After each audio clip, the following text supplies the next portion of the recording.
This is Breakthrough.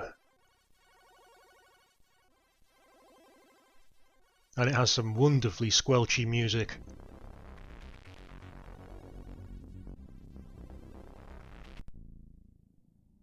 Now, I know what you're thinking. You're thinking, standard C64 horizontally scrolling shooter. All very, well, bog standard really. And you're partially correct. The interesting thing about this is that it's a shoot-'em-up construction kit game. Heavily hacked so that it would scroll horizontally, unlike standard shoot-'em-up construction kit, where you could only have static levels or vertically scrolling ones.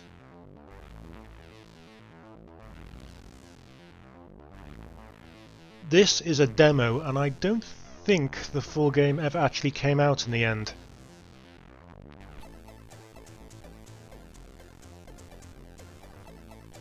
Anyway, I tell a bit of a lie. This isn't even a single level, it's a few screens that scroll around over and over again. So, on to the second of our Shook games this month.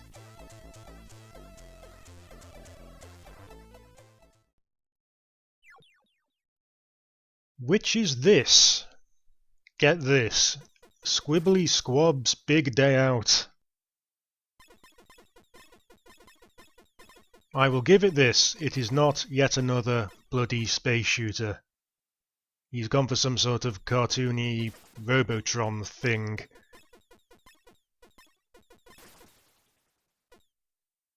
Unfortunately, you can get through pretty much the first 5 levels by just standing in this position here.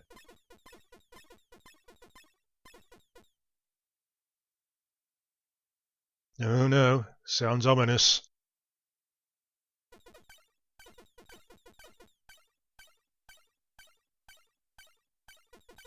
Anyway, the problem with this is it doesn't really work with shoot-'em-up construction kit.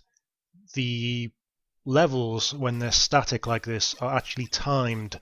You don't actually have to kill everything in order to advance to the next level, so you can run away and hide mostly. The problem with this is that it means enemies can end up stuck on screen for the entirety of the game, even after their level has ended. And this causes everything to break into a horrible flickering mess once you get too many sprites on the screen. Everything is starting to fall apart here and will get badly worse. Like this. To talk technical for a bit, the Commodore 64 had 8 sprites natively. Ah, I'm stuck in the background. That's another problem with this kind of setup. Yes, the Commodore 64 had 8 sprites natively, but you could get around that limitation by reprogramming the sprite registers as the screen is drawn. That's not actually too difficult, there's hardware to help you do that. The trouble with that is you have to do things like sort the sprite position vertically, so there's a bit of a practical limit to how much you can actually do that, and still leave CPU time to do anything else. Shoot-'em-up construction kit, if I remember rightly, will support up to 32 sprites before everything starts breaking down. Like this.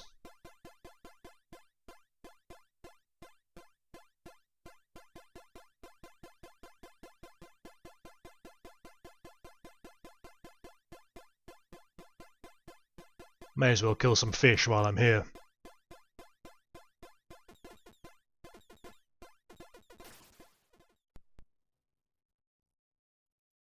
This, despite any sort of title screen, which is a bit peculiar, is Star Ray. It's Defender. Although instead of Defender's pleasing vector crispness, we get a rather messy and obscuring background which detracts from the whole thing a bit, I'm afraid. Some nice parallax scrolling though.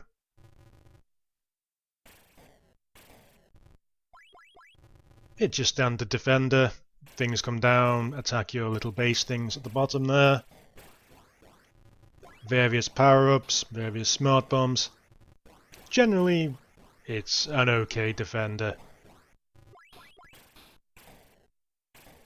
does mix things up a bit. The enemies and backgrounds do change in later levels, but apart from that, it's not really worth a huge amount of attention at all, I'm afraid.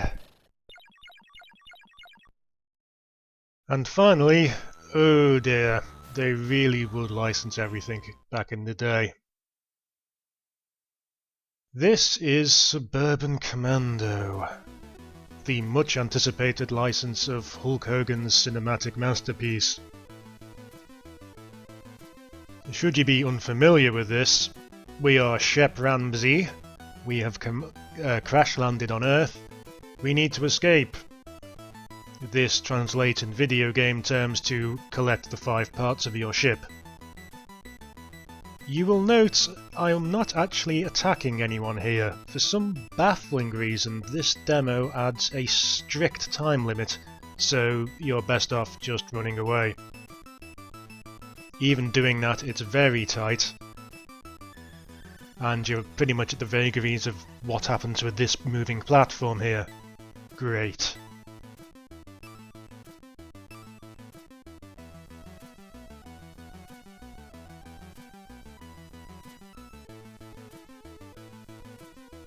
All parts collected. Demo complete.